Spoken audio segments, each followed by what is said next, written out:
What's going on, everybody? Welcome into another episode of HBCU Huddle. I am CJ Hurt, joined alongside, as always, by Mike Wallace. Mike, what's going on, man? Yes, man. Glad to be back in one piece. We had a great trip down to Birmingham for the SWAC Media Day 2024. I'm looking forward to the show. We got a lot of great things to get into.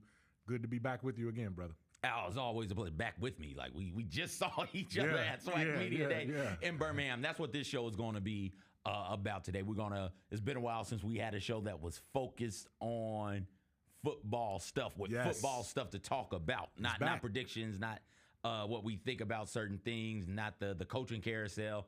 But this is the start of football season. SWAC Media Days were yesterday, and that kicks off the football season for me for a new year. So we're absolutely going to talk about that. We've got two really, really good interviews that I think you guys will thoroughly enjoy. We talked to T.C. Taylor, head coach at Jackson State, about their program. We also talked to Commissioner Charles McClelland of the SWAC about a variety of topics. So that'll be going on. We'll get those interviews in today's show. We will talk about the SWAC order of finish, give some of our predictions and some of our thoughts about the SWAC going into next football season. But first, I wanted to send my condolences. We wanted to send our condolences and our thoughts and prayers to the family of Jacoby Jones and to the Lane community, to all of the SEAC as well. Jacoby Jones passed away over the weekend in his sleep. For those of you who don't know, Jacoby Jones is a SEAC Hall of Famer. He's a four-time All-SEAC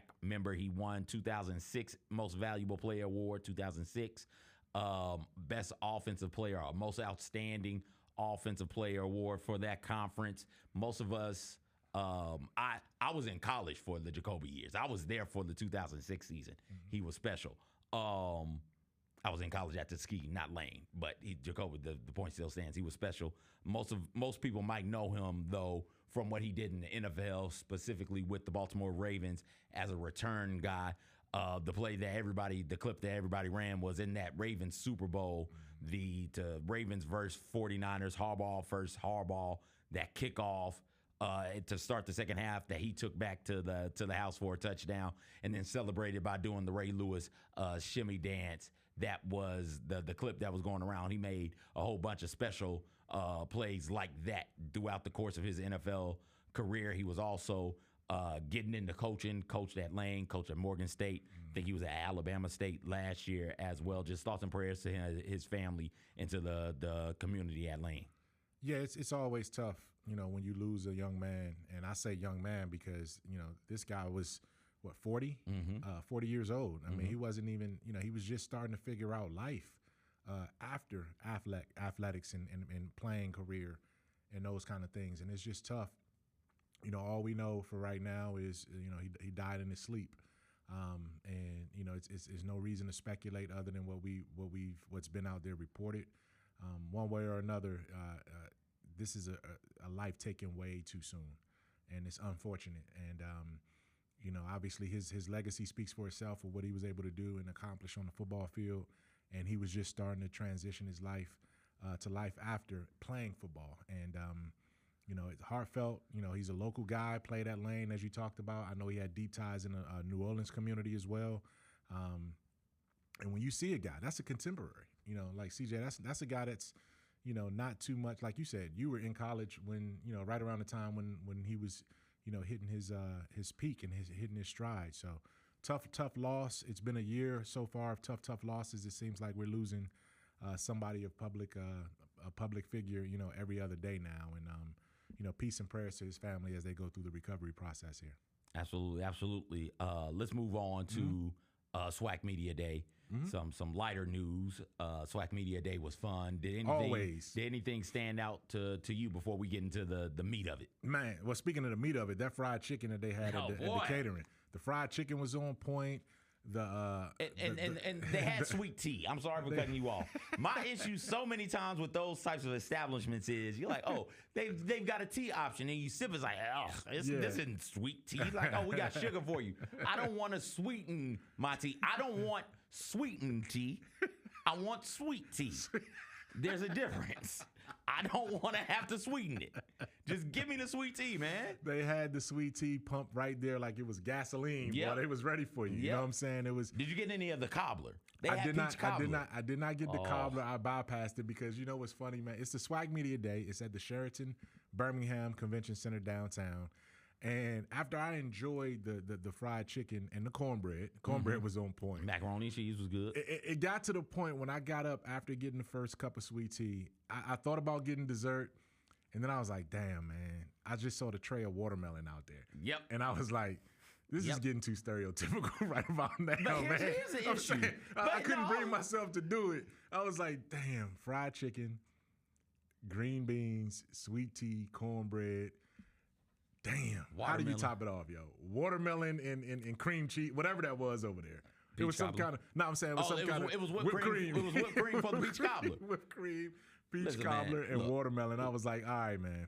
If it is what it is. It is what it is. I can't help. I like delicious food. It is good, man. You like delicious food. I loved it. We got other Jacob Kyrus out today. We got other Jacob downstairs. I was saying, other Jacob, you want to go here? He's like, yeah, what they got? Well, they got good fried chicken. They got good mac and cheese. They got good, it was pulled pork also. They got good pulled pork, good green beans, and good peach cobbler. Everything was good. And you can wash it down with some watermelon.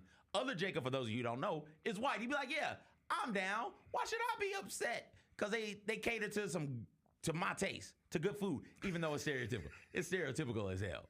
But it's not my fault that we get, why does it matter what we eat? It doesn't matter. It surely doesn't matter, man. But I was like, damn, if you could just put together HBCU Black College Media Day, and you put together the menu for what that was going to be.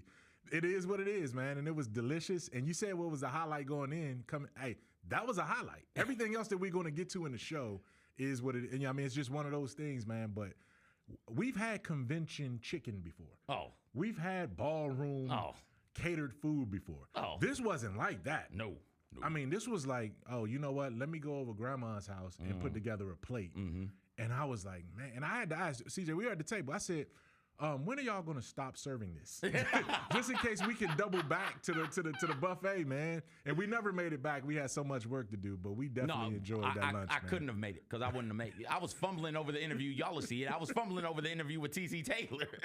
The itis hit. Like I was half asleep doing that. And he mentioned lunch. Like he couldn't wait to get to lunch. You was just coming from lunch. He said, and his words to me off camera, and this is one of the best things about being at SWAC Media Days. You get to talk to you get to do the interviews on camera, but you also get to talk to the people away from the camera. You get to talk to them like, hey, you're not coach, I'm not reporter. We're just two regular people having a regular conversation. And TC Taylor, who I called JC at the start of the interview for some reason, and then I messed up JSU in the interview. It was wild. TC Taylor and I were talking about the food. He's like, okay, what's good? I was like, everything's good. He's like, okay, I'm going to go after I do all of this. Because I know once I eat, I ain't going to be no more good. I'm like, yeah, I understand, coach, because I'm not good right now. Let's try it out. I enjoyed the side conversation. We had a bunch of those in addition to the stuff that we filmed. We had a bunch of off-camera conversations with coaches and players. Andrew Body, we talked to him there. We'll get that interview for you guys maybe next week or the week after. We talked to him, and that interview was great. But talking to him off camera, just hearing how grateful he is to be back on the field after having to take it last year off to rehab further his knee injury. That was great. Miles Crawley, who was named Offensive Player of the Year, preseason SWAC Offensive Player of the Year. Quarterback out of Grambling. Talking to him about going to the Manning camp the 2 past years and what the makeup was of the Manning camp and what all goes into a day there or a week there. That was good. We talked to Mickey Joseph off camera and the perspective that he had about what his role is as a football coach was really impressive to me and really impactful to me. Those types of conversations off camera are some of the best stuff that I did at SWAC Media Day. No, in addition to the food. Yeah, and I feel like it's a family atmosphere, and it's because we all have something invested in HBCU sports and football. Like, it's a community more so than it is these are the athletes, these are the coaches, and they're separate from the media, right? Yeah. Like, when you cover HBCU football and HBCU sports, particularly football, these are guys that have been doing it. They're not making a lot of money doing it. You know what I mean? These are guys that have their own startup podcasts and their own networks, and they build it. And they do it because it's a labor of love. They do it because they covered this game when your uncle was the quarterback at, this school, and now you're seeing the nephew do this. And, it's a lot of that going around there. And that's why it's easy. Like, as soon as it's almost like we had to end the interview at a certain moment, but then the conversation just continued. And, whether it was Charles McClelland, whether, the commissioner of the SWAC, whether it was the staffers and some of the people who are ushering around the coaches and the players, man. It's always, that event is a wholesome event, and you feel welcome there. You feel like they're looking out for you there no matter what outlet you're coming from, and you feel appreciated there. And those are all things that resonated with me. Absolutely, absolutely. On the prediction side of things, there's the media predictions are out. Like I said, Miles Crawley was named preseason offensive player of the year. Southern's Kelby Givens was named defensive player of the year, real special player out of Southern. And if we can take a look at the SWAC standings, the SWAC predicted order of finish, over in the SWAC East, Alabama State getting 114 points and 11 first-place votes. They were predicted to finish first in the East, followed by FAMU. They got 6 first-place votes. Jackson State got 2 first-place votes. Alabama A&M with 4 first-place votes. And then you go Bethune-Cookman, and one person voted for Mississippi Valley State. Gave them a first-place vote. Yeah, that was Mississippi Valley State's head coach probably. You know what I mean? Or because I know no media covering them, so it's got to be there. And somebody from Mississippi Valley State gave Mississippi Valley State that over in the SWAC West, Alcorn State, 11 first-place votes, 112 total points. They get first place. Prairie View A&M gets second with 8 first-place votes, followed by Grambling with 4 first-place votes, Southern with 1 first-place vote, Arkansas Pine Bluff, and Texas Southern round out the SWAC predicted order of finish. Mike, anything stand out to you, or would you tweak some things, change some things about that? You know what? It surprised me that Alcorn was number 1. It shocked me also. Not because, they did lose some pieces. They definitely lost their coach. Fred McNair is now an assistant at Southern University.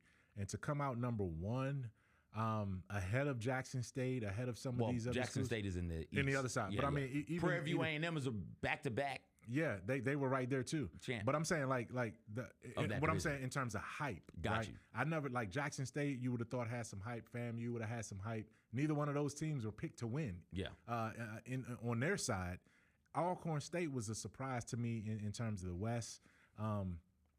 Alabama State, however, it's time. It's due. If they weren't picked first, they should have had a big chip on their shoulder. So those are the 2 surprises right there. That would be, I wouldn't have picked Alcorn, but the truth of the matter is I don't know who I would have picked because everybody else, Grambling State has a new coach, right? Yep. Texas Southern has a new coach. Southern has a new coach.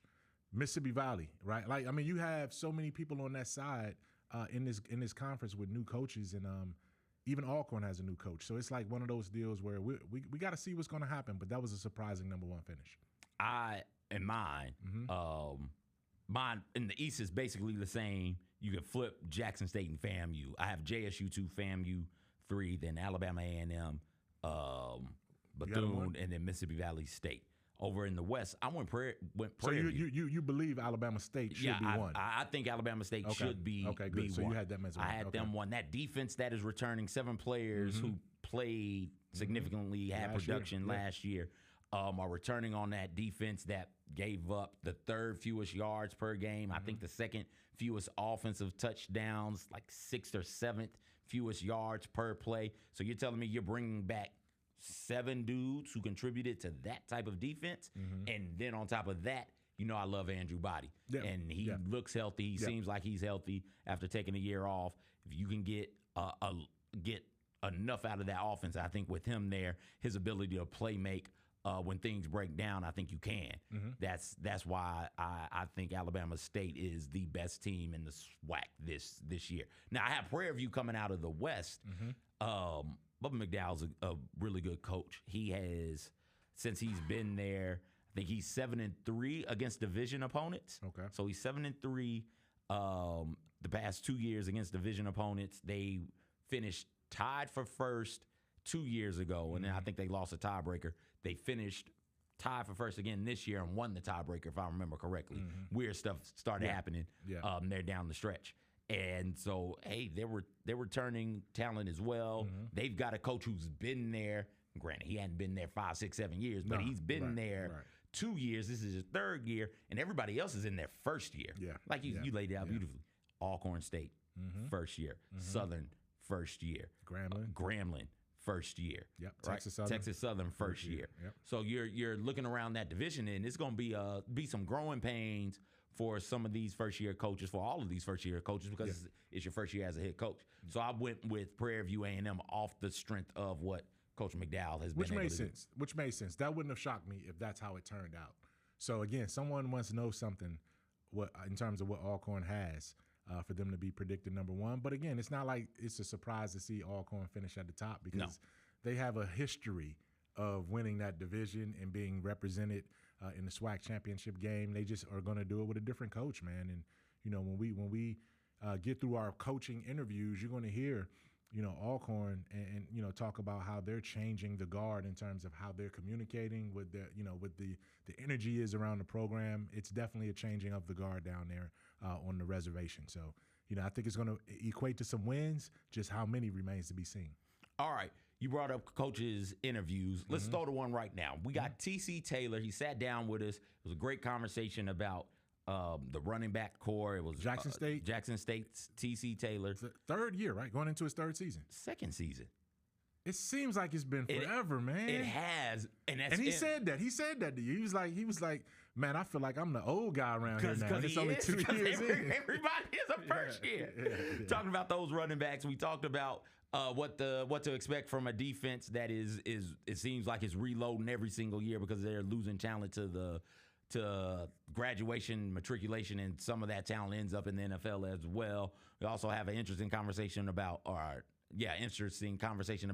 NIL deals and more. Here it is now, T.C. Taylor, head coach of the Jackson State Tigers. What's going on, everybody? C.J. Hurt and HBCU Huddle right here at SWAC Media Days in Birmingham at the downtown Sheraton. Pleased to be joined right now by head coach T.C. Taylor of JSU. Coach, how's it going, man? It's good, man. Year 2. I'm blessed to be here, in the flesh. I'm excited about it, man. Everything been going great and looking forward to some lunch here in a few minutes. Lunch got me messing up. I'm talking like Biden after lunch, man. I'm stumbling. Wait to the end. Coach, you got a few former JSU Tigers on staff. Alex, Coach Jones. You yourself are a product of JCU. Again, like I'm messing up, man. JSU, what is going on here? How do you balance bringing in coaches from outside of the family with keeping coaches inside of the family? Well, as long as they match my vision. We talk about our principles of being fast, physical, finish, discipline together. Those guys that you talked about, Tanoa and Coach Vancy, they get it. They've been a part of the program. They know what the vet look like. They understand the expectation. And the new guys around there that hadn't experienced, HBCU football, they see how we operate on a day-to-day basis. So it's been good. Coach, you guys have a real intriguing backfield right now. I'm not sure how everybody's going to divvy up that ball. There's a lot of talent back there. Is that going to be the strength of the offense this season? Well, I always believe in building depth. You talk about the return of Herb Mulligan and J.D. Martin. Those guys are out the door after this year. Des Moultrie. And now you want to have some guys already in place. We talked about culture and understand it. And so, we got a good mix of old guys and young guys. It's just building for the future. And, I don't like players around me comfortable. I like to create competition that equates to a good football team. You brought up Irv Mulligan. Irv had about 700 yards last year running the ball. He ended up only playing 8 games because of injuries. How's he looking this offseason heading into the regular season? He's looking good. Irv has had a good offseason. He's back on his feet, moving around, looking stronger, and he understands the conference now. Like you said, right at 700 yards last year, he was a newbie in the conference, and catching up with the speed of the game, getting back on his feet. It's going to be special to see what he brings to the table this year. JSU has one of the most passionate fan bases in all of the FCS, certainly in the HBCU ranks. Have you guys been able to turn that passion for your program into some type of NIL deals or anything like that? Yeah, I mean, you got the kids that got their deals, you know, and you got the fans that create those type of things, you know. What I tell my players is, you know, you got to make sure you're a good product that people want to invest in, you know, and we keep it real simple there with that. You know, if you doing what you're supposed to do on the football field, off the football field, you know, people are going to want to invest in you, and that's what the NIL is all about. Over on the defensive side of the ball, what's going to be some strengths, some things to look out for, some players maybe that we don't know their names right now, but we'll know them come November? Well, you know, that secondary is kind of intact. You know, led the nation in interceptions. They're coming back. It's going to be good. Cam Smith, a transfer from Eastern Michigan, about 6'4", true. I mean, he's what the safety position is supposed to look like. So he's going to kind of police that middle. And the kid that's here today with me, Sayers Guthrie. He's that coach on the field that's really good. One of the big emphasis for us, though, to be honest with you, we had to get better at linebacker. You know, we had to get more depth there, get better, get bigger. We did that. You know, our coaches did a great job of building that linebacker room up. Ashton Taylor, David Jones, Reed Pulliam, you know, a transfer from Trinity Valley Junior College. He's a beast out there. The D-line we're 3 deep at the defensive line. We got Jeremiah Williams coming back, True Thompson starters from last year. Another name up front rushing off the edge is Josh Nobles. He's going to be really good for us as well. Coach, you guys have, after so many years of having multiple neutral site games, it seemed like every classic wanted to get a piece of JSU, right? And that's a testament to that fan base. You guys go to, y'all show up, man. Y'all do. This year is one. This year you guys are going down to Mobile. I forget who the opponent is. It's Alabama A&M down in Mobile. Thank you. Are you of the mindset of, hey, one classic a year is good, or would you like to put more of those type games on the schedule, more neutral site games on the schedule? I'm a home and home guy.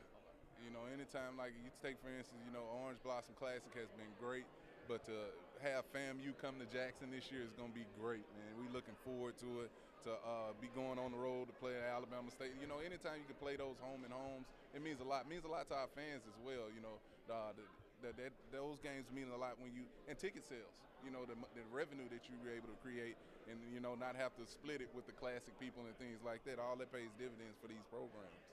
So would you like this is the last one, and then I'll get you out of, well, second to last one. I got to ask everybody about the goals. So second to last question, because we're in Memphis. We miss Jackson State at the Southern Heritage Classic. We miss them. We love Arkansas Pine Bluff being there. We love Tennessee State. We do miss JSU. Would you guys be open to, like, finding a classic home, whether that's Southern Heritage Classic or in Mobile or Orange Blossom or something like that? Or would you like to just do a rotation of classics where, okay, this year we're going to this one, next year we're going up to that one, and then so on and so forth? Well, I kind of, you know, we got unbelievable AD. You know, Ashley Robinson does a great job. I just let him line them up. You know, I'm going to make sure when we get there we're ready to play. But, you know, I think those classics has their places, but to me, like I said, I enjoy those home and home deals. But whatever, you know, A.D. Robinson put together for us, you know, the plan, we'll talk about it. And if it makes sense, we'll do it. Absolutely. All right, Coach, this is the last question. What does a successful season look like for you guys over at JSU? Win the East. We got to start with winning the East. The East is a tough division right now. You talk about the champion of the SWAC has come out of the East the last, I want to say, 4 years right now. You know, 3-4 years, somewhere like that. You know, so we got to win the East. You know, you talk about the FAMU's, Alabama State's, A&M's, Valley, all that. But that's our focal point right now, being successful in the East and getting the opportunity to play in that SWAC championship game, and then we'll see where it happens from there. All right, Coach T.C. Taylor, thank you so much for joining us. I hope when you eat, you're still able to function, because I'm not, baby. When it's all on the line, you turn to the strong, the stable, the unwavering, to those with a history of raising their performance to meet the moment. It's true in basketball. It's true in banking. Grizzlies Checking from Pinnacle. Play hard. Bank easy. Open a Grizzlies checking account with at least $100 and a recurring direct deposit by August 31st, and you could receive a $200 direct deposit bonus into your account. Details at grizzliesbanking.com. Member FDIC. These might be my favorite of the shoes that have come out. I'm not kidding. This top 2 pair for sure. I think these might be my favorite ever because those are more wearable than the teal scratches. Yes. Yeah.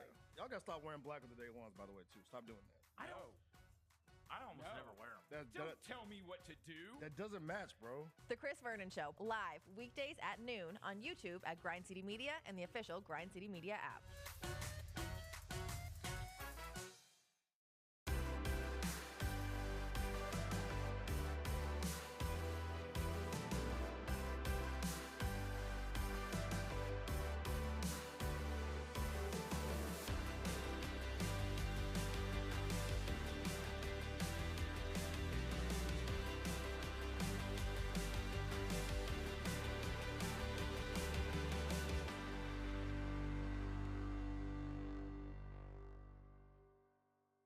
Sonic Radio. Welcome back to Sonic RNDIO. That spells radio with me, the CIO.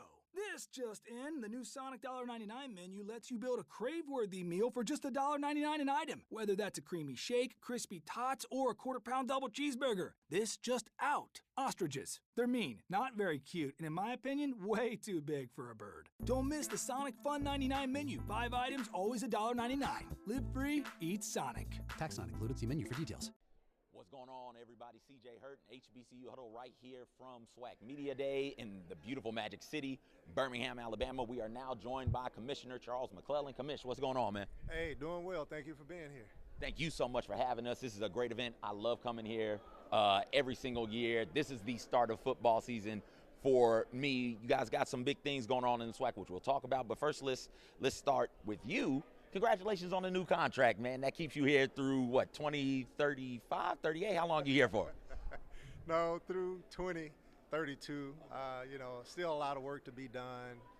Happy that the Council of Presidents and Chancellors saw enough in me to allow me to continue as commissioner. It's been a very humbling experience to lead such a historic conference. As you know, I grew up in this conference, and I'm just happy that the council thinks enough to say, hey, Charles, continue the job, continue trying to elevate to get us to where we're supposed to be. Are you still on the D1 basketball committee, or have you rotated off yet? I will rotate off August 31st. Because I remember we were watching the tournament. I was like, wait, that's Commissioner McClelland holding the trophy. What's that experience been like for you? Overwhelming, mind-blowing, to be at the highest level, to see how things are operated at the highest level. You know, a lot of lessons learned that I could bring back to the Southwestern Athletic Conference, but, you know, to be on that stage, to be representing all HBCUs, the first time ever.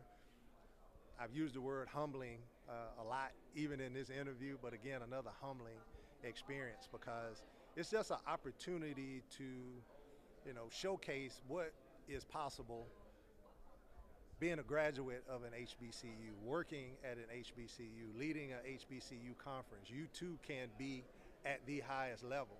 You don't have to go a route that somebody pre-describes for you. And I think about that quite often. You know, how did I end up here? Well, I ended up here because I'm a Prairie View A&M University graduate, and they instilled in me then what's coming out now to be on that stage. Does it bother you when idiots like me get upset at you guys for not having, I don't know, Indiana State in the tournament? No, it doesn't. The same way it doesn't bother me when people criticize within the Southwestern Athletic Conference. That's what this is really all about. And if you get bothered by criticism, you're in the wrong business, right? You know, it was, again, a good experience. As chair, I was responsible for going to all 4 sites. So I started in Los Angeles for that game on Thursday. And then we flew Friday to Dallas for that game. And then we flew Saturday to Boston for that game. And then we flew Sunday to Detroit for that game. But when I was in Boston, all of the Big East fans were there. And they were chanting, and they were calling my name, and they were calling me idiots. But at the same time, they wanted to take a picture. And then after the picture, you know, they called me an idiot. That's what sports is all about. It unites, right? It's not a Democratic or Republican type deal. It's one of the few things that's left to unite. And you could be upset that Indiana State wasn't in the tournament, but at the same time enjoy the tournament. So that's ultimately what we do within the sports realm. That's a part of the business, and we accept it. Commissioner, you guys got some big news going on in the SWAC on the football field. Tablets are coming to the sideline. What went into that decision there? Just want our football team, 1, to be on the cutting edge of technology, and 2, to give them the tools that they need and that are necessary in order for them to be the best that they can be. I watch TV as well. I see the NFL with their tablets drawing up plays, looking at who missed the block or where you were supposed to be on this assignment. And for us to be able to implement that conference-wide in the first year that it's allowable in the NCAA, that's not something that the SWAC has done in the past. And what we've said is we want to be on the cutting edge. We want to be first. We want to drive the direction. So from an FCS perspective, we are the first. And we want that to give our coaches the opportunity to be able to advance. So I'm hopeful that it will, and I'm hopeful that it'll give them the leg up on their competition. So this is you just said it, I just wanted to make sure I heard it correctly. This is the first year in the FCS is allowed, or first year in all of college football? The first year in all of college football that it's allowable. It was a introductory deal that they had where certain schools got waivers to do it, but this is the first year that it's allowable across the board. All right, we'll get you out of here on this question. Big news coming out of the Celebration Bowl. It's been moved up a week. That gives your champion only 1 week to prepare as opposed to the typical 2 weeks. What went into that decision? How much say-so did you have? What would be best for the SWAC as it pertains to postseason? Not just the Celebration Bowl, but playoffs as well. Well, we're committed to the Celebration Bowl, and we will always be committed. The Celebration Bowl has allowed us to insulate ourselves, compete at a high level, keep our fan base enthusiastic, and have a bowl payout at the end. You know, ABC, Disney had to make the decision on the bowl games and when those games are going to be played. So from a Southwestern Athletic Conference perspective, we will adhere to those dates. We're going to show up and we're going to compete. Obviously, we would like more than 7 days to get ready, but I don't like when people say this, but I'm going to say it. It is what it is, and we will make the adjustments, and we'll be ready to participate on that Saturday. Also, Commissioner McClelland, thank you so much for taking time out and joining us today. No problem. Thank you for having me. That was Commissioner Charles McClelland, live from, well, not live, but we caught up with him at SWAC Media Day. Thought it was really interesting, the things that he had to say, Mike, about serving on that committee, the NCAA selection committee, and how he wants fans to interact with him and go back and forth with him about that. And also the fact that the SWAC, I do believe, is the only FCS conference with the tablets on the sideline this season is really impressive. He continues to be forward-thinking in his running of the conference, which is why the presidents are like, yo, let's give this man some money. Let's sign that contract for him, give him the extension. You talking about that extension that carries him to 2032, somewhere around there. So, you know, this is a man who's done a remarkable job steering this conference. It's been growth. It's been television revenue. It's been exposure. And we've seen the conference expand, you know, under his leadership. So, and not expand recklessly. No. Not say, hey, let's add everybody in the HBCU sphere. No, you have to be in make sense for our geological footprint and make sense for our value. Geographical. I say geological. I must have some of that chicken, Mike. I must still be on that chicken and watermelon, dog.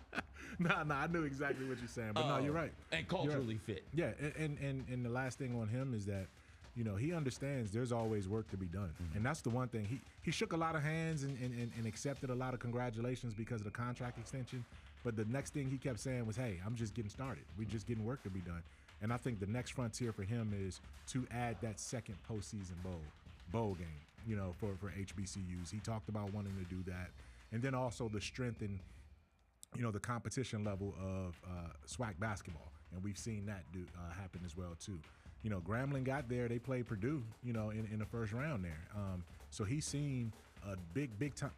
Grambling also won the baseball tournament, too, and represented. So he's seen some growth in the SWAC, and I think he's going to continue to do that. In the interview before that, man, you know, T.C. Taylor knows that, you know, it seems like he just got there. He's only year 2, but we've been talking about him so long, and he has so much spotlight on him that he knows that he can't afford what Jackson State would consider a mediocre year. This has to be a let's contend for a championship year, even though the numbers are different. And I think he has the energy. I think he has the foresight to be able to put this team in position to be successful. Absolutely. Thank you to T.C. Taylor. Thank you to Charles McClelland for sitting down with us and making time with us. Thank you to Mike Wallace as well. Great stuff from the SWAC as always with you, Mike. And thank you for sitting in with me today as co-host like you do every single episode. Thank you guys for sitting out there listening or watching, however you consume this. Stay tuned. We will probably be dropping some more interviews, just sprinkling them out there as the weeks go on, as the days go on. Just interviews, not whole shows, just little interviews here and there that you guys won't want to miss. That'll do it for this week's show. For Mike, I'm CJ. Everybody take care.